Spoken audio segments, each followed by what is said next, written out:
आंबेडकर नगर किनवली येथे कालकथित कुमार शुभम मुकुंद उबाळे यांचे पुण्यस्मरण भावपूर्ण वातावरणात संपन्न. नमस्कार. वृत्तरत्न नव महाराष्ट्र न्यूज. मी प्रतिनिधी गणेश आहिरे. आंबेडकर नगर किनवली येथे दिनांक 31 जानेवारी 2026 शनिवार रोजी कालकथित कुमार शुभम मुकुंद उबाळे यांच्या स्मरणार्थ आयोजित पुण्यानुमोदन कार्यक्रम अत्यंत भावनिक, शांत, श्रद्धायुक्त वातावरणात पार पडला. अकाली काळाच्या पडद्याआड गेलेला शुभम याच्या आठवणीने संपूर्ण परिसर गहिवरून गेला होता. त्याच्या हसऱ्या स्वभावाच्या, आपुलकीने वागण्याच्या वृत्तीचा तसेच सर्वांशी जिव्हाळ्याने नाते जपण्याचा गुणांचा उल्लेख करत उपस्थितांनी अश्रूंनी भरलेल्या डोळ्यांनी श्रद्धांजली अर्पण केली. या कार्यक्रमास मित्रमंडळी, नातेवाईक, सामाजिक क्षेत्रातील कार्यकर्ते तसेच राजकीय मान्यवर मोठ्या संख्येने उपस्थित होते. सर्वांनी एकत्र येत कुटुंबियाच्या दुःखात सहभागी होत त्यांना धीर व आधार दिला. कार्यक्रमात पूज्य भंते आदरणीय महेंद्र बोधी यांची विशेष उपस्थिती लाभली. त्यांनी उपस्थित जनसमुदायाला धम्मदेशना देत जीवनातील अनित्यता व सत्याचा संदेश दिला. कार्यक्रमाचे विधी संचालक जे उबाळे सर यांनी या कार्यक्रमाची सुरुवात करून शुभमच्या निखळ, प्रामाणिक व मनमिळावू स्वभावाची माहिती दिली. तर एडी घायवड सर यांनी कार्यक्रमाचे अध्यक्षपद स्वीकारले. कार्यक्रमात दरम्यान 2 मिनिटाचे मौन पाळून शुभम यास श्रद्धांजली अर्पण करण्यात आली. शहापूर, मुरबाड, भिवंडी, कल्याण, अंबरनाथ तालुक्यातील विविध राजकीय, सामाजिक क्षेत्रातील कार्यकर्ते तसेच राजकीय मान्यवर मोठ्या संख्येने उपस्थित होते. भिवंडी लोकसभेचे खासदार सुरेश बाळ्यामामा म्हात्रे यांचे चिरंजीव सुमित बाळ्यामामा म्हात्रे तसेच बौद्धाचार्य मनोज गायकवाड, विलास घणगाव, विश्वनाथ गायकवाड उपस्थित होते. वृत्तरत्न नव महाराष्ट्र न्यूजचे पत्रकार शंकर गायकवाड, बाळकृष्ण सोनोणे, शहापूर तालुक्यातील पत्रकार श्यामकांत पतंगराव, ईश्वर चन्ने, बीडी गायकवाड तसेच हरिलाल उबाळे सर, अविनाश थोरात, घनश्याम गायकवाड, प्रभाकर थोरात, कुमार उबाळे, सुभाष हरड, बाळा पवार, सुनील धानके, डॉक्टर चारुलता धानके, दिलीप धनगर, श्याम थोरात, महेश डोंगरे, सुधीर उबाळे, सदानंद रातांबे, जितेंद्र दवणे आदी मान्यवर उपस्थित होते. सर्वांच्या सुखदुःखात सहभागी होणारे व सामाजिक चळवळीमध्ये नेहमी सक्रिय असणारे मुकुंद उबाळे यांचे सुपुत्र म्हणून शुभम याची ओळख होती. या कार्यक्रमास किनवली पोलीस स्टेशनचे सहाय्यक उपनिरीक्षक नितीन खेरनार साहेब हे देखील उपस्थित होते. कालकथित शुभम उबाळे याची आठवण, त्याचा हसरा चेहरा आणि त्यांनी दिलेले प्रेम सदैव सर्वांच्या हृदयात जिवंत राहील अशा शब्दात उपस्थितांनी आपल्या भावना व्यक्त केल्या. अशा या लाडक्या शुभमला वृत्तरत्न नव महाराष्ट्र न्यूजच्या वतीने भावपूर्ण आदरांजली.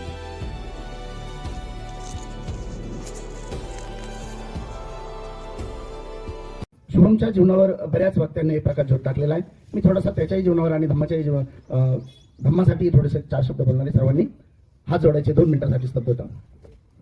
सुख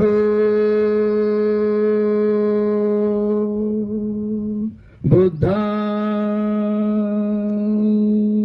नमुपादो सुखा सदम्म देसना सुखा संगस सामगी समगाण तपो सुखो 3 वेळा साधू साधू.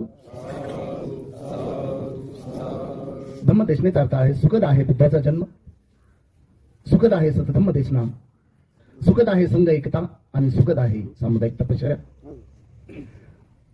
जगतवंदनीय जगद्गुरु करुणेचे महासागर शाक्यमणी तथागत सम्यक संप्रदायांना पंचांग प्रणाम.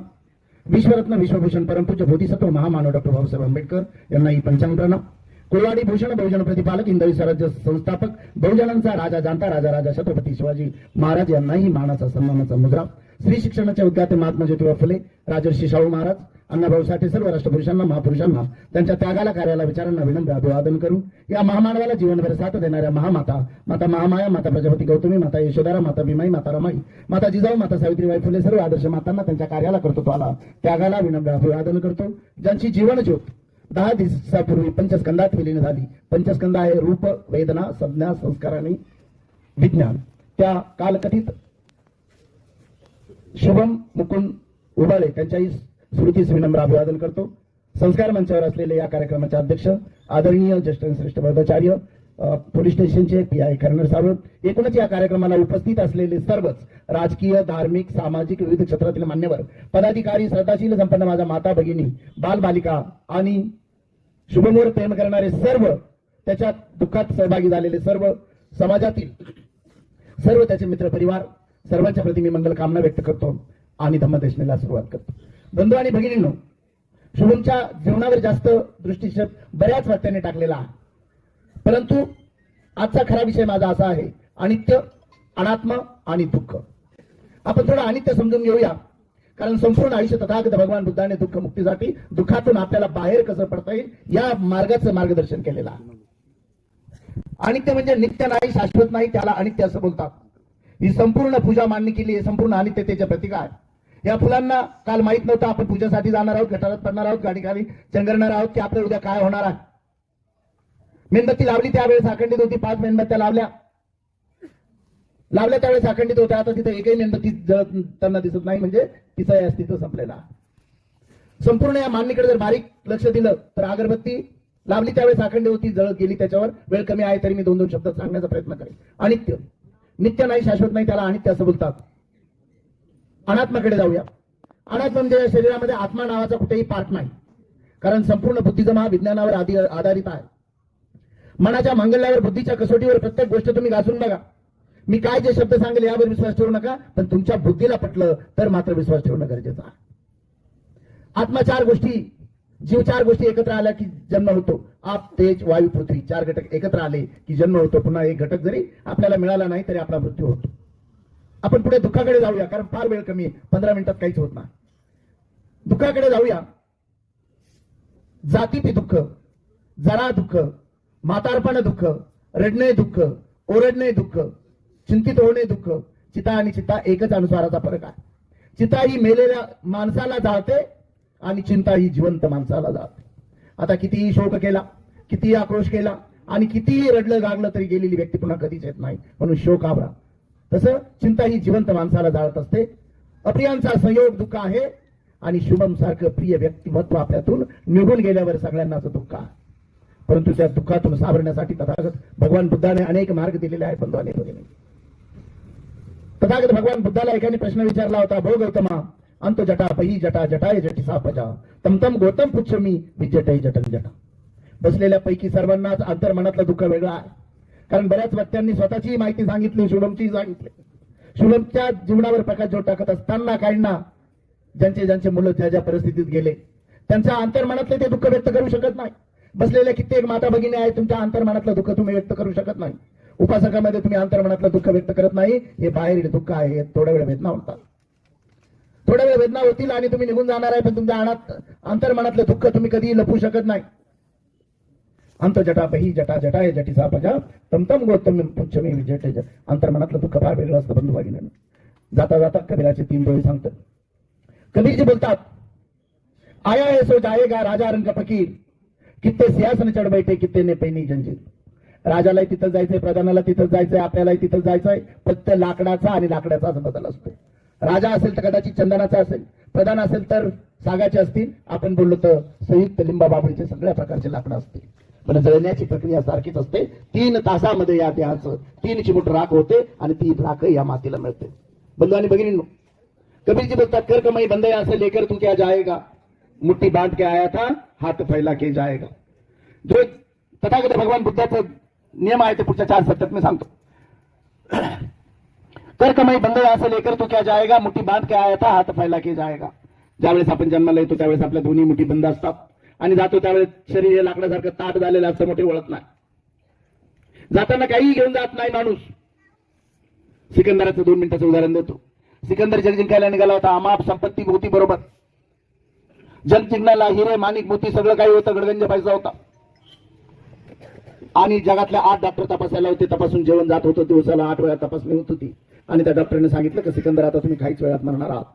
ठीक आहे म्हणे, मरणे सगळं जगत मरायला आलं, मी मरायलाच आलेलो आहे, पण जाताना माझी एक इच्छा पूर्ण करा की तिरडीवर बांधल्यानंतर माझे दोन्ही हात खाली सोडा. एका बाजूने संपूर्ण सत्ता, घोडदळ पायदळ सगळं सैन्य एका बाजूने घ्या, एका बाजूने संपूर्ण संपत्ती घ्या, हिरे माणिक मोती हत्तीच्या अंबारीमध्ये ठेवा आणि संपूर्ण नगरामध्ये माझी प्रेत यात्राची मिरवणूक काढा आणि संपूर्ण जगाला कळू द्या की गडगंज संपत्ती आहे एका बाजूला सैन्य आहे. विद्वान 8 डॉक्टरांनीच माझ्या तिरडीला खांदा द्यायच्या घरच्यांनी नाही. आणि जगाला पाहू द्या की विद्वान 8 डॉक्टर असताना, संपत्ती असताना, सत्ता असताना कुणीही मला वाचवू शकलं नाही. खाली हाताने आलेलो आहे आणि खाली हातानंच चाललेलो आहे.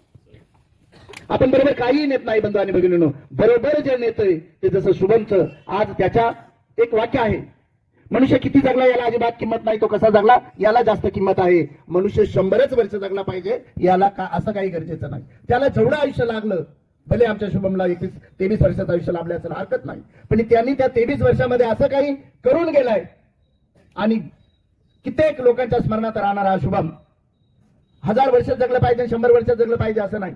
तथागत भगवान बुद्ध 80 वर्ष जगले, पण आजही तथागत भगवान बुद्धाचे विचार आपल्याला प्रेरणादायी. डॉक्टर बाबासाहेब आंबेडकरांचे विचार, छत्रपती शिवाजी महाराजांचे, थोर पुरुषांचे विचार कधीच मरत नाही बंधू आणि भगिनी. तसं शुभम विचाराने कायम आपल्यातच राहणार आहे, यामध्ये शंका नाही. असो, पंची पिये के बिना घटे ना सिर का निर्दान दिए घटे ना धन. आपल्या आयुष्यामध्ये पुण्यकर्म करणं फार गरजेचं आहे. उबाळे साहेबांचा आणि माझा परिचय, मुकुंद उबाळे यांचा परिचय ज्यावेळेस शंकर गायकवाड सामनेर शिबिरात असताना त्यांना नुसतं सांगितलं की सामनेर संघ भोजनासाठी, तर त्यांनी तो संघ भोजनासाठी आणला. शुभमने भोजन संघाचे पाय धुतले, पुष्पवृष्टी केली, सुग्रास असं भोजन गुडघ्यावर वाढून दिलेले. तो प्रसंग आजही माझ्या डोळ्यासमोर आहे. ब्रह्माविषयी त्या परिवाराची असणारी आस्था, प्रेम, आपुलकी, श्रद्धा आणि वेगवेगळ्या समाजाची असणारं मुकुंद उबाळ्याचं व्यक्तिमत्व. त्यानंतर दुसरा प्रसंग ज्यावेळेस भूत पिक्चर आला त्यावेळेस ते माझ्याकडे आले बदलापूरच्या विहारात असताना की बनतेजी असा पिक्चर मध्ये सीन आहे आणि आम्हाला 15-20 बनतेजी. म्हटलं उबाळे साहेब तुम्ही आलात, रात्र फार झाली, विहारात आराम करा, भोजन करा, निवांत राहा, सकाळीच मी सगळ्या याची तुमच्या सेटची व्यवस्था करतो. सकाळपर्यंत जवळजवळ 15 भंतेजींना फोन करून गाडी भरून आम्ही आलो आणि त्या भूत पिक्चर मध्ये शेवटचा जो क्षण आहे त्या पिक्चर मध्ये त्यांचा एक वेगळा रोल होता आणि आम्ही त्या पिक्चर मध्ये काम केलं. त्या हिरोला उपसंपदा केली, त्याचे केस ओपन केले आणि त्याला धम्मात घेतला आणि पूर्ण संस्कार त्या पिक्चर मध्ये असं हे उबाळे साहेब सर्वस्पर्शी व्यक्तिमत्व असलेलं आणि त्यांनी खरोखर दोन्ही मुलांवर उत्तम असे संस्कार केलेले आहेत. बंधू भगिनीने धम्मावर स्वजव बसला त्यापासी नसे दुसरा कोण, कठीण समय येता कोण कामास येतो. ज्यावेळेस ज्या व्यक्तीवर प्रसंग येतो ना त्यावेळेस कुणी कुणाच्या काम येत नाही, ज्याचं ओझं त्यालाच म्हणजे उचलावं लागतं. या शरीराचा आपण भाग आहे. आपण बोलतो की दुःख हलकं करा, पण नाही. या शरीराचे 2 बोट आहे, हे बोट कापलं तर याची वेदना सुद्धा हे बोट घेत नाही.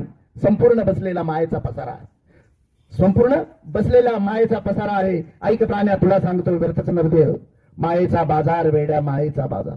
भाऊ रडतो बाबासाठी पाठुंबा नाही, बहीण रडते चोळी बांगडी अंतरली बाई. बापासारखा धनी कामा येत नाही, हांडा भांडा दौलत संडा संग येत नाही. म्हणून बंधू आणि भगिनींना सुंदर असं आयुष्य आपल्याला जगायला मिळालेलं आहे. त्यामध्ये बघितलं आपण, मी तुम्हाला सांगितलं होतं की मी तुमच्याशी नंतर बोलतो. मेणबत्ती सारखं जीवन आहे. मेणबत्तीकडे आपण कधी चांगल्या पद्धतीने बघितलं नाही. मेणबत्ती स्वतः जळते आणि इतरांना प्रकाश देते. मृत्यूचे 4 प्रकार आहे, ते आज थांबायला वेळ नाही. फक्त 2 प्रकार, एक काल मृत्यू आणि अकाल मृत्यू. बरंच बोलण्यासारखं होतं पण 15 मिनिटात काय बोलू मी असा प्रश्न. वक्ते थोडे कमी असते, मी वेळेचं भान राखणार आहे, बरोबर 15 मिनिटात संपवणार आहे. मला किती येतं हे महत्वाचं नाही, तुमची मानसिकता ओळखून वक्त्यांना बोललं पाहिजे, हा महत्वाचा भाग आहे. ज्यावेळेस आता बघा दिवा आणि वाघ, माणसाला मृत्यू कधी येतो याच्यावरचं एक उदाहरण आहे. जोपर्यंत त्या दिव्यामध्ये तेल आहे तोपर्यंत दिवा चालतो, दिव्यातले तेल संपलं की दिवा विझतो. असंच आहे, जोपर्यंत आपलं आयुष्य आहे तोपर्यंत आपण जगत असतो. किती तेल आहे, किती त्यावरच आपलं जीवन आयुमान कसं ठरलेलं जातं. जोपर्यंत आपलं शारीरिक प्राकृतिक साठा आहे तोपर्यंतच आपण जगत असतो. कधीतरी प्रकार आहे त्यामध्ये. मेणबत्ती आहे, कशी कशी विझू शकते. एकदा मेण संपलं तर विझू शकते, त्याच्यातला दोरा संपला तर विझू शकते, कोणी फुंकर मारले तर विझू शकते. आणि म्हणजे त्याचा प्रकार आहे, परंतु तेवढा वेळ आपल्याला नाही. आपण मला बोलवलं त्याबद्दल या परिवाराप्रती दुःखातून सांत्वन करण्यासाठी. सर्वांना चांगलं आरोग्य लाभो, सर्वांना उदंड आयुष्य लाभो, सर्वांना यश बल सुख शांती आणि पुढील आयुष्य सर्वांना सुखाचं समृद्धीचं भरभराटी जावो. उबाळे परिवाराला या दुःखातून मुक्त होण्यासाठी तथागत भगवान बुद्धाचे सर्व बल मिळो एवढं बोलतो आणि धम्मदेशनेला पूर्ण विराम देतो. भवतु सर्व मंगलम, भवतु सर्व मंगलम. जोरदार साधुकार द्या.